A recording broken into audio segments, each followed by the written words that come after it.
नमो बुद्धाय, जय संविधान, जय भीम. आजचा प्रवचन मालिकेचा पुष्प 6. आजचा विषय आहे बौद्धांचे सण आणि मंगल दिन. मंगल दिवस किंवा सण हे त्या राष्ट्राचे जनसमूहाचे सांस्कृतिक स्थान किंवा दर्जा स्पष्ट करतात. बौद्ध जनांना या देशात एक आदर्श परंतु महान परंपरा आहे. अशी संस्कृती जतन करावयाची आहे. त्या दृष्टीने काही मंगल दिन, त्या दिवसाचे ऐतिहासिक महत्त्व पाहण्याची दक्षता आपण बौद्धांनी घ्यावयास हवी. जगातील बौद्ध राष्ट्रात प्रत्येक महिन्याची पौर्णिमा पाळली जाते. त्या दिवशी अष्टशील, त्रिसरण, वंदना इत्यादी ग्रहण केले जाते. धम्म प्रवचने सांगितली जातात. ज्यांना शक्य होईल त्यांनी ते अवश्य करावे. वैशाख पौर्णिमा हा दिवस अपार श्रद्धेने आणि संघभावनेने साजरा केला पाहिजे, कारण या दिवशी सिद्धार्थ गौतमाचा जन्म इसवी सन पूर्व 563 झाला. त्यांना इसवी सन पूर्व 528 सम्यक संबोधी प्राप्त झाली. त्यांचे महापरिनिर्वाणही याच दिवशी इसवी सन पूर्व 483 झाले. वरील तिन्ही प्रसंग बौद्धांच्या धार्मिक जीवनातील अनन्यसाधारण महत्त्वाचे असल्यामुळे पुस्तिकेच्या प्रारंभी व्यक्त केल्याप्रमाणे हा मंगल दिवस साजरा करावा. त्याच दिवशी धम्म मिरवणूक, धम्मसभा, धम्मावर व्याख्याने, प्रवचने व्हावीत आणि प्रारंभी सांगितल्याप्रमाणे त्रिसरण, अष्टशील इत्यादी ग्रहण करावे.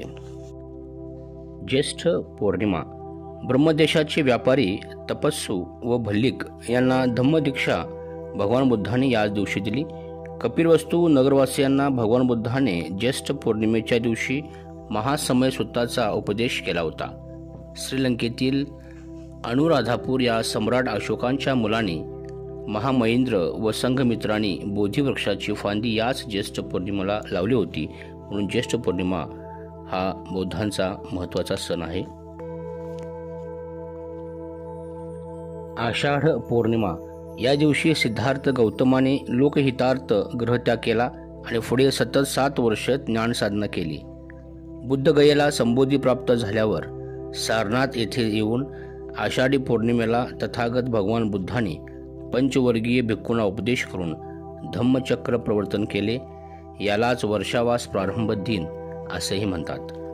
श्रावण पौर्णिमा याच पौर्णिमेला श्रावस्ती येथे अंगुलीमालावर भगवान बुद्धांनी विजय मिळवला. नंतर पहिली धम्मसंगती याच पौर्णिमेला राजगृह येथे संपन्न झाली होती. यानंतर भाद्रपद पौर्णिमा वर्षावासातील पौर्णिमा, उपोषित व्रत आणि पालन दिन म्हणून आपण भाद्रपद पौर्णिमा हा सण म्हणून साजरा करतो.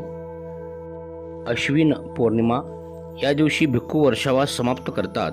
या सणाला प्रवरानोत्सव असे म्हणतात. कार्तिक पौर्णिमा भंते सारिपुत्त यांचा स्मृतिदिन आहे. या दिवशी भगवान बुद्धाने 3 काश्यप बंधू व मुचलिंद नागराजावर विजय प्राप्त केला होता. मार्गशीर्ष पौर्णिमा नालागिरी हत्तीवर राजगृह येथे भगवान बुद्धाने विजय मिळवला होता. तो दिवस म्हणजे मार्गशीर्ष पौर्णिमा.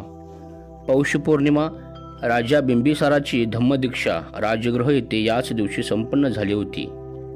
माघ पौर्णिमा या दिवशी भगवान बुद्धांनी वैशाली येथे वयाच्या 80व्या वर्षी घोषणा केली की आजपासून 3 महिन्यानंतर तथागतांचे महापरिनिर्वाण होईल.